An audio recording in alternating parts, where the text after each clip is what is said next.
Hello, everybody. Captain Marty Brill here. Thursday, July the 10th. After several breezy days, we got some folks back offshore. Still breezy, but they made their day. They got everything in. And we had some other fishing going on. We'll tell you what's going on the offshore, near shore, inshore, and backcountry when I come back in just a moment. At Fishing Unlimited on the Nags Head Manio Causeway, not only can you get stocked up with all the bait, tackle, and amenities necessary to fish, but you can also be your own captain. That's right. At Fishing Unlimited, you can rent one of their spacious pontoon boats to go fishing, crabbing, dolphin watching, or just to cruise the Roanoke Sound. It's family fun at its finest. Half-day and full-day rentals are available. Be your own captain at Fishing Unlimited on the Nags Head Manio Causeway. Ready to enjoy the Outer Banks the way it was meant to be enjoyed? Then you're ready to take the whole family to Jeanette's Pier in Nags Head. Start with a walk on the 1,000-foot-long pier to watch the sunrise or a reel in the catch of the day. Some of the best fishing on the East Coast is right here at Jeanette's Pier. Plus, Jeanette's Pier plays host to various events throughout the year, including professional surfing events. For the best day you'll have on the Outer Banks, go to Jeanette'sPier.net or give us a call at 252-255-1501. Jeanette's Pier, milepost 16 and a half, Nags Head.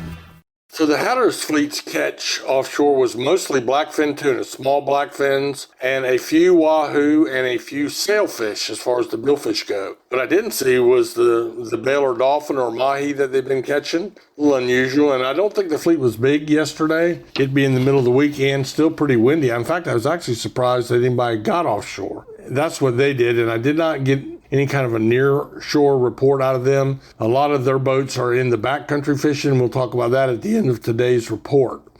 The Oregon Inlet Fleet did get out, and I did hear that they had some good yellowfin tuna fishing for some boats, and they had some good mahi fishing.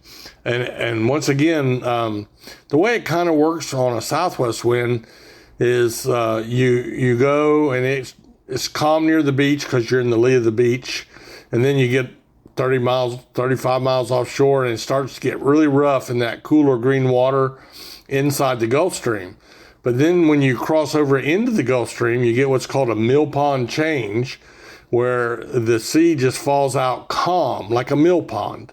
And the reason it does that is the Gulf Stream current runs the same direction as the wind on days like yesterday, and it lays the ocean out flat.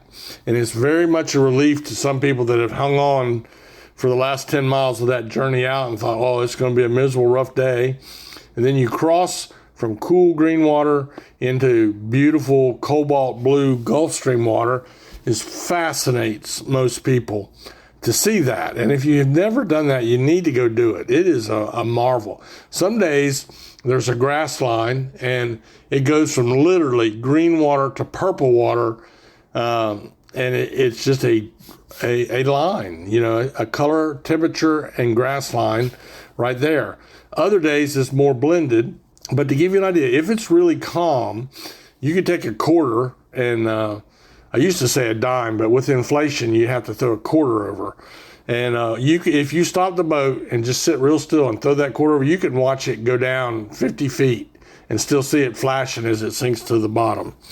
So that's going on. We had bluefish and Spanish mackerel near the shore, and there's been a roving school of drum, or several schools of red drum, a little bit of activity, hit and miss style on those. Now, as we move into the pier and surf report, as it has been, there's a lot of similarities here, and it's no great bite. But I do have a couple of pier reports. Avalon Pier had a good spot in croaker bite yesterday, and Jeanette's Pier has been having a nice mix, sea bass, croaker, spots, and sea mullet. But again, it's kind of picky, to be honest with you. Same thing, same species really for the beaches. I know up on the North Beach, they had spots and croakers and sea mullets. Hatteras and a couple different places had lots of croaker. Down on the southern beaches, Avon, a good catch of bluefish down there for those folks. So all that's going on. Now, let me tell you something. If you're north of Oregon Inlet and you're thinking, it is so hot, I can't stand this heat, I'm going to jump in the ocean. So your air temperature is 95 degrees.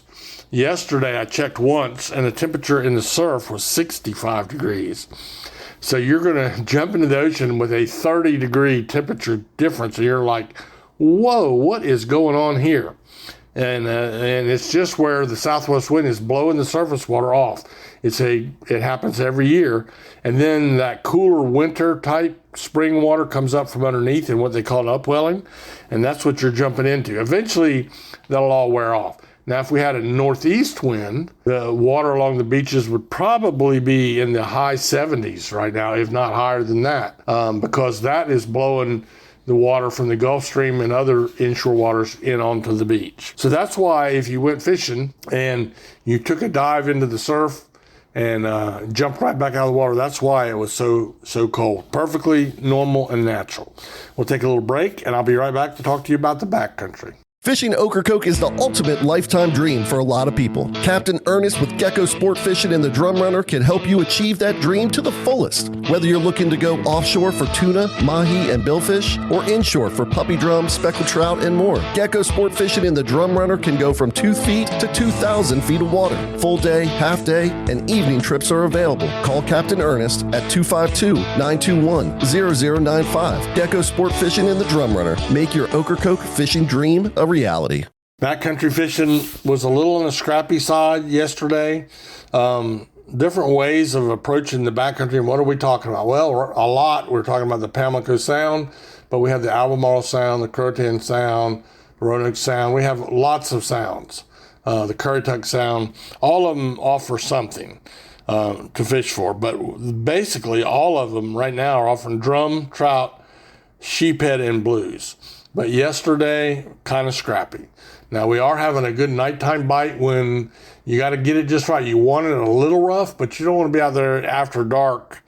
And that sound can get rough in a hurry, too. So, but those folks have been catching some big drum. Although the daytime fishing with our half-day boats and our backcountry guides, it was they picked it out. And there's some nice trout being caught. Season's open on those now.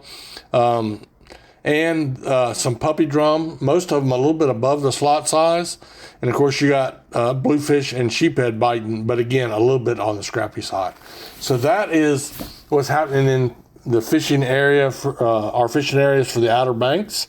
And, you know, if you think, well, that's interesting, but I didn't come prepared to fish, that's a poor excuse, because our local tackle shops, like, for instance, Red Drum Tackle, one of my sponsors, friends down there, Kara, Bobby, and the crew, they can get you rigged up and send you across the street to Cape Point, and you can go fishing.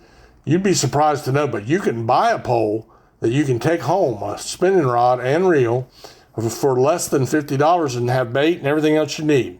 So just remember, if you're on any of our local piers, no license required. If you're fishing from the surf or back on the sound side, license required. You can get them online or you can get them at your local tackle shop. So go out and wet a line. You're not going to catch them in the motel room. And I do hope you have a blessed day.